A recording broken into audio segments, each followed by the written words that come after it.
overpopulation, so long predicted, has stolen upon us. It's getting worse week by week. In the 1960s, a new kind of fear began to spread across America. The U.S. could be busting out at the seams by the end of the century. If we do not, by humane means, limit our numbers, then numbers are going to be limited by more famines and shortages and consequent social conflicts. The idea that human population was outstripping the Earth's ability to support mankind was a powerful one. And in the hands of one man, population growth will kill you stone cold dead. The message reached a wider audience than ever before. But what became of the population bomb? How many years do you have to not have the world ban to decide that it didn't end because that reason was wrong?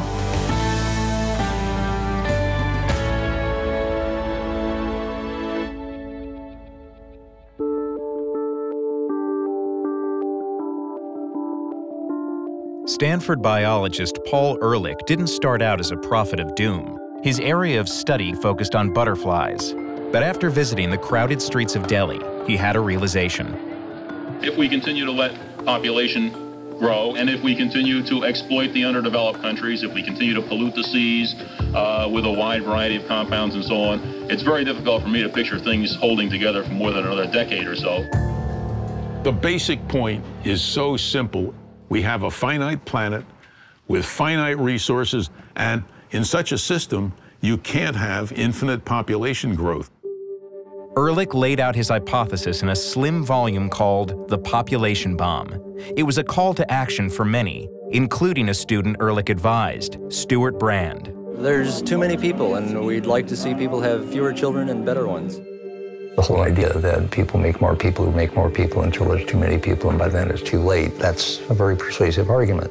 Adrienne Germain, a young women's health advocate, found herself drawn to Ehrlich as well, due to his support of birth control. The message was that we were already in a crisis, and if we didn't have urgent and immediate action, the world would simply destroy itself. Look at what the year 2000 will be. Our cities are going to be choked with people. They're going to be choked with traffic. They're going to be choked with crime. They're going to be choked with pollution. And they will be impossible places in which to live. Paul's picture of doom and gloom looked real. Net world population is increasing by 23 people every 10 seconds. It's clear that world population growth remains completely out of control. I bought it totally. Many of my friends bought it totally. I organized an event for 60 people to starve in public. What are you trying to prove? It's about pain in the world. Maybe anybody who's thinking of having a third child ought to go hungry a week. The mode became, don't have kids. There's enough of them in the world. And if your friends have kids, it's fine if they feel uncomfortable about that. We had formed an organization called Zero Population Growth. And then Johnny took me on The Tonight Show. Would you welcome Dr. Paul Ehrlich? You have to get the death rate and birth rate in balance, and there's only two ways to do it. One is to bring the birth rate down, the other is to push the death rate up. I did the show maybe 20 times, and we went from 6 chapters and 600 members to 600 chapters and 60,000 members. We're starting in now. This is the first step. The Bagleys belong to a growing number of young marrieds who favor ZPG, zero population growth. How many children do you have? 2. I have 2 children. Ehrlich's views on how to bring the birth rate down were concrete. Compulsion if voluntary methods fail, creating a blacklist of people, companies, and organizations impeding population control in the U.S., responsibility prizes for childless marriages, a tax on children, and a luxury tax on diapers and cribs. The concerns about population became misanthropic.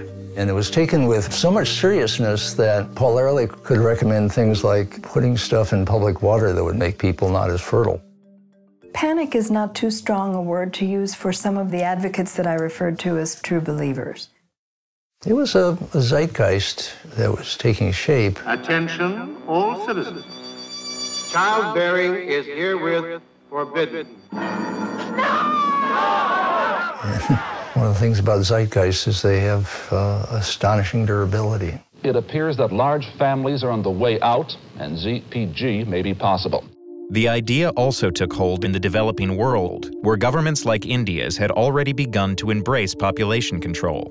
The core message of the book, population growth outstripping food supply, resonated quite a bit with India's elites, with the middle classes. They much preferred to believe that the poor were poor because of too many children, rather than being poor because of an unfair and unequal economic system.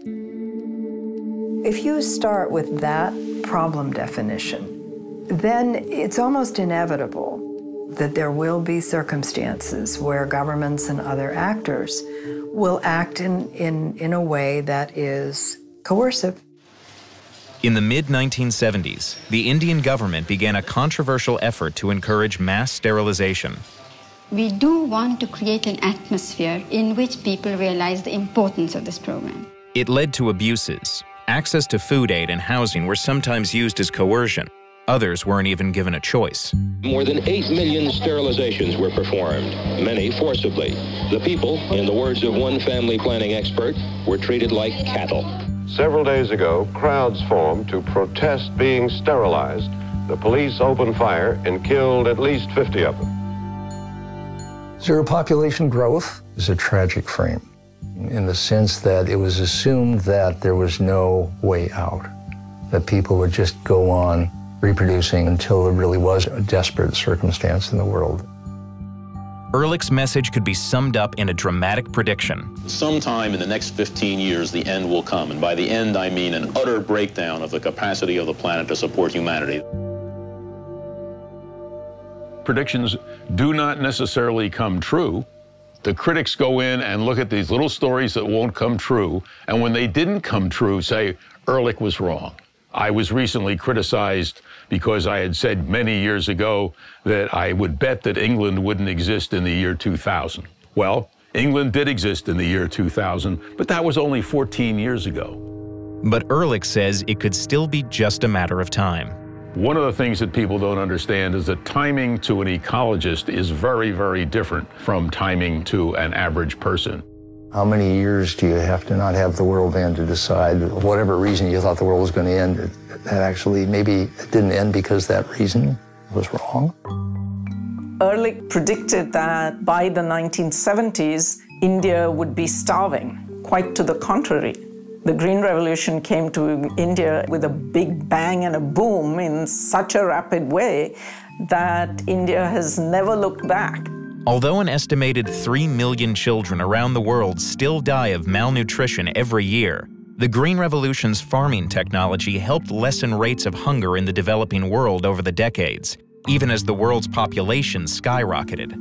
I know Paul Ehrlich reasonably well, and I respect him as a biologist. I don't and never have, and he knows it, agreed with his views on population. There's a tendency to apply to human beings the same sort of models that may apply for the insect world.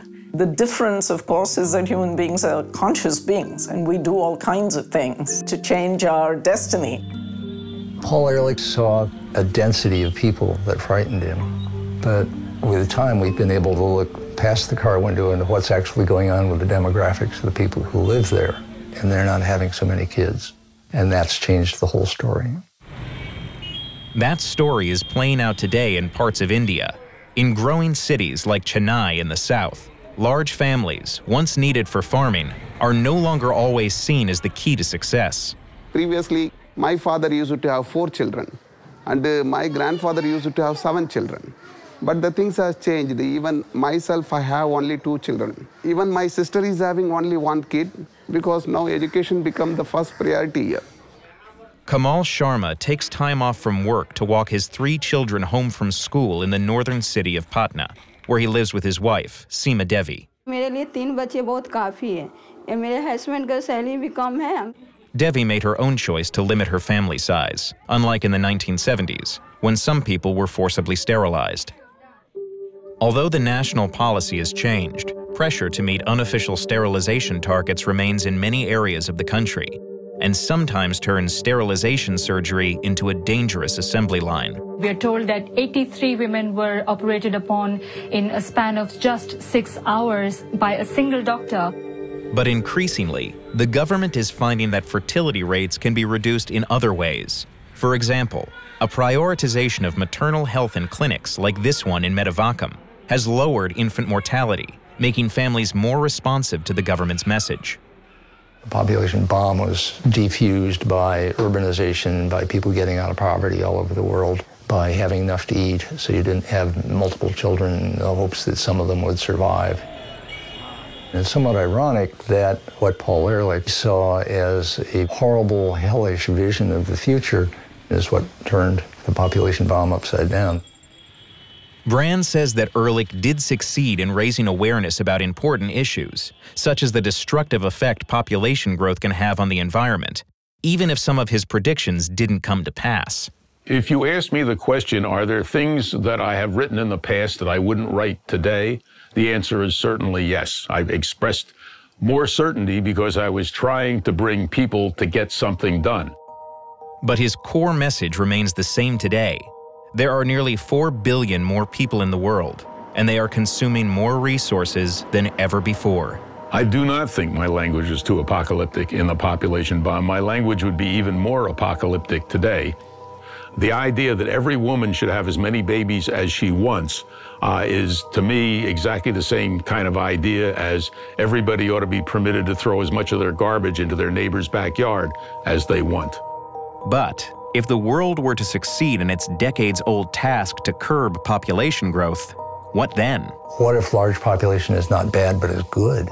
What many more countries are already trying to come to terms with is aging of the population. Japan needs more women to have children. The fertility rate's low. The population is getting older and shrinking. America's in the midst of a baby bust. China is hoping for a new baby boom.